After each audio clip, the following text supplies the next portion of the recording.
As we all know, how hormones play a vital role in human lives from very early age, from adolescence to the old age.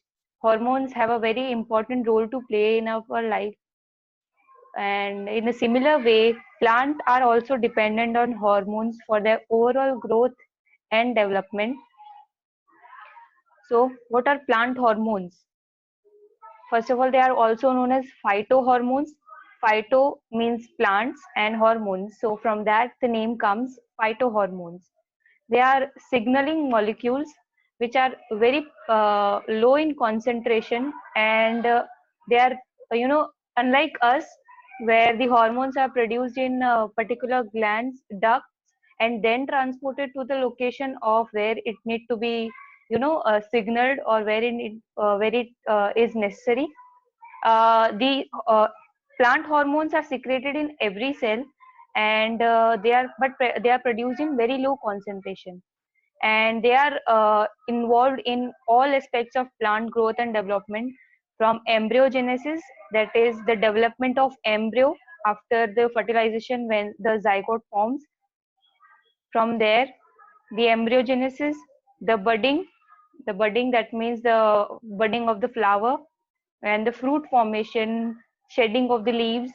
Every task or every factor is responsible is carried out by these plant hormones.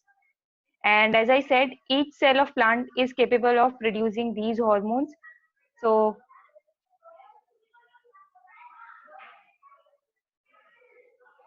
let's see each hormones one by one.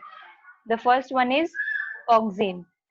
The word auxin is derived from a Greek word which means to increase or to grow.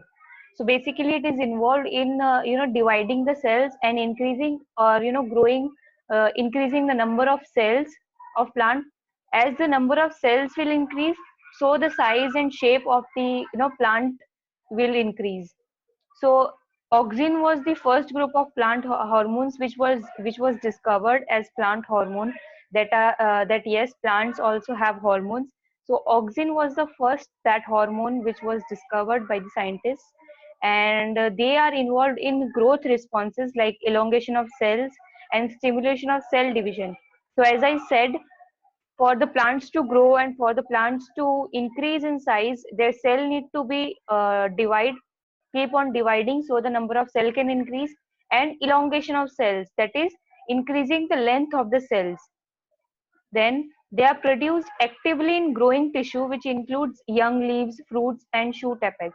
So the tissue which keeps on dividing, which continuously multiplies the cells, these are the regions which are called actively growing tissues.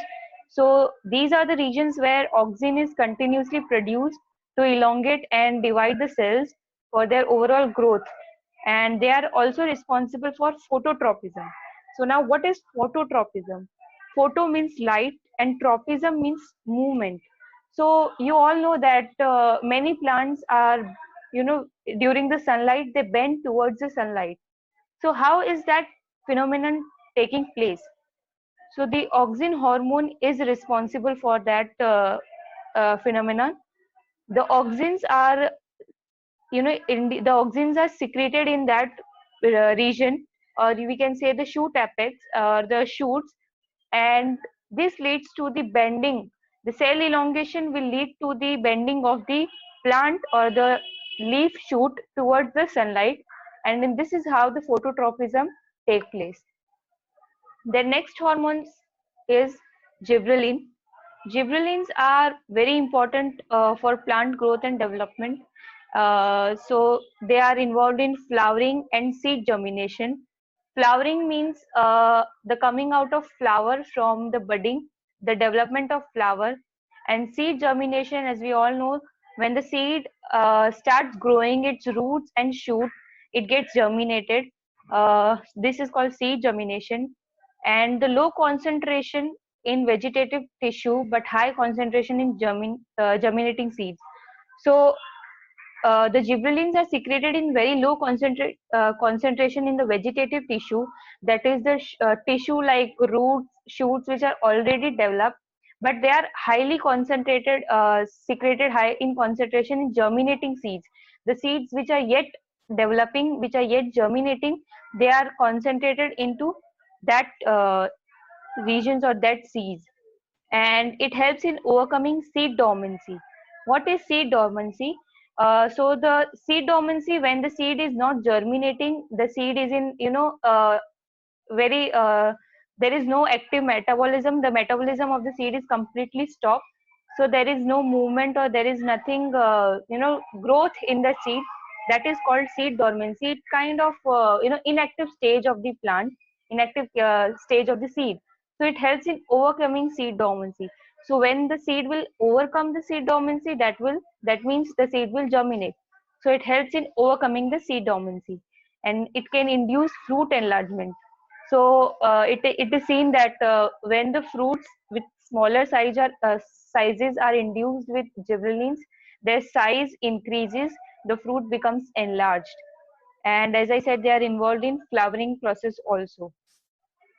So here is the diagram. You can see the process of seed germination. This is the seed, enclosed seed, and these are the parts of a seed, and the induced, the gibberellins secreted, or this gibberellins induced will lead to the germination of the seed. This is the plumule region where the shoot will develop, and this lower part is the radicle from which the roots will develop.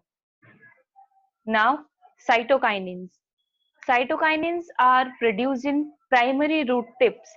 So root tips are the ending part of the roots where the cells keep on dividing for, enlargement, or the not enlargement, we can say the increasing the length of the roots, so that they can spread along the wider region to absorb the water, minerals, and everything.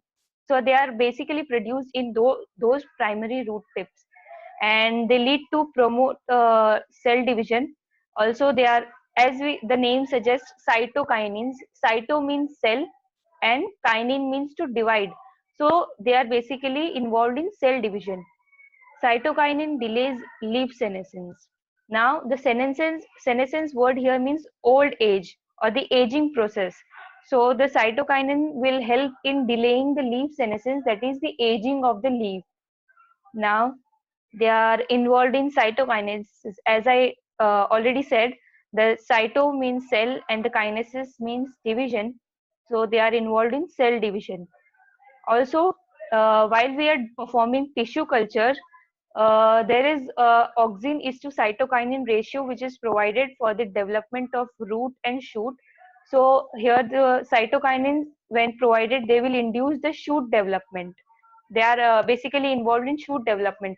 So the cells of the shoot will continuously divide and multiply, and they will increase in number, and this will lead to the development of shoot, that is the stem region. So in this diagram we can see this was the size of the, the small part of a stem, which when induced with the cytokinin lead to the size of this length, and we can see the enlargement or growth of this stem because of the cytokinin hormone. The next hormone is ethylene. So ethylene is a gaseous hormone. We all have come across the situation when we have seen that one rotten mango or one rotten banana, when kept with other fresh fruits or other fresh, bananas or mango, it leads to the degradation of other fresh fruits also. So how this take place? This is because of this gaseous hormone only, which is released from the ripened fruits, and this leads to the, you know speedy, what we can say, speedy ripening of the fruit. So the next point is helps in ripening of the fruits or fruit aging.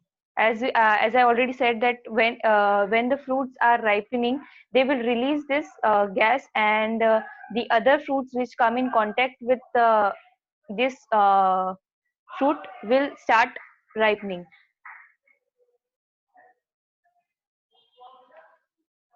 They may promote leaf senescing and abscission. That is ethylene. As we all know that once the fruit or once the vegetable are, once the plant is raw, or sorry, when the plant or fruits are ripened, uh, slowly and slowly after some days they will lead to rottening. So it's a kind of their death, or we can say their senescence, that is aging. So they may promote the leaf senescing and abscission. Leaf senescence, that means it will lead to their aging, and abscission, that is after they get dried, or they get aged, they will fall. We see the leaf falling. So this is because of these ethylene hormones. They may be produced in plant in responses to bending, wounding, or bruising. So when the plant come across any stressful condition, like it get wounded or it get cut, then also the ethylene is released from that part. Degreening of oranges, lemons, and grapefruit. So this is the same point. That is, degreening means, initially we all know that the raw fruits are green, like raw oranges, raw apple, raw banana. All these fruits are green in color. So when they start ripening, they get their color like yellow, red, oranges. So how does this happen? The ethylene gas breaks down the chlorophyll. The chlorophyll region, which is responsible for giving the green color to the leaves and part of the plants, it will break down these chlorophyll, and this will lead to the coloring of these fruits.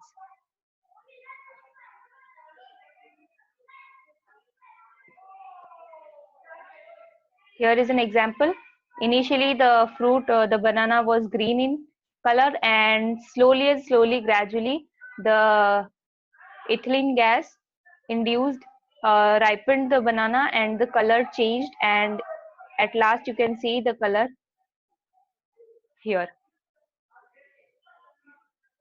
Now, abscisic acid.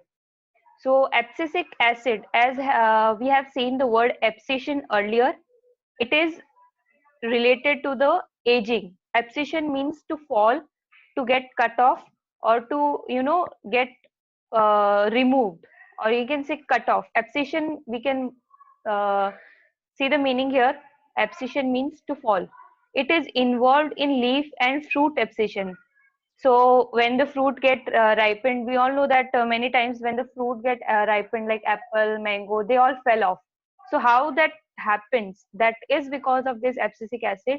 When the leaf and fruit reach to their age, they fall off. The ABA, that means the abscisic acid, is effective in inducing closure of stomata in leaves, indicating a role in stress physiology of plants. So during the stressful condition, like if there is less water concentration, or less water or less air available, so the abscisic acid will lead to the closing of the stomata.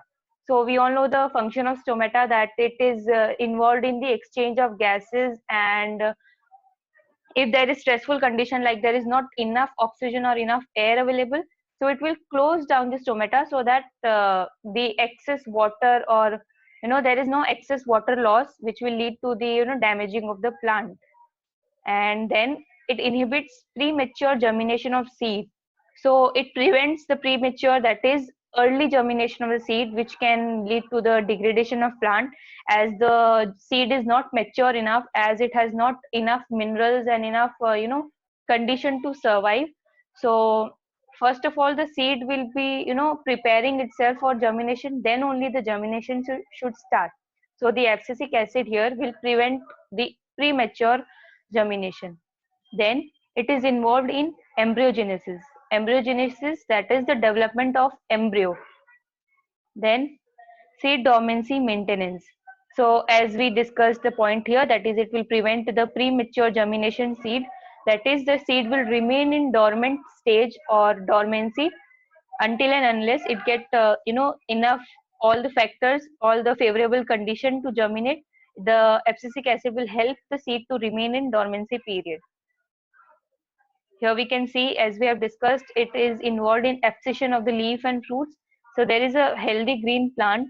As the aging process proceeds, the senescence occurs. There is, decoloration, or we can say the color change of the leaf, and slowly it will lead to the the abscission of plant.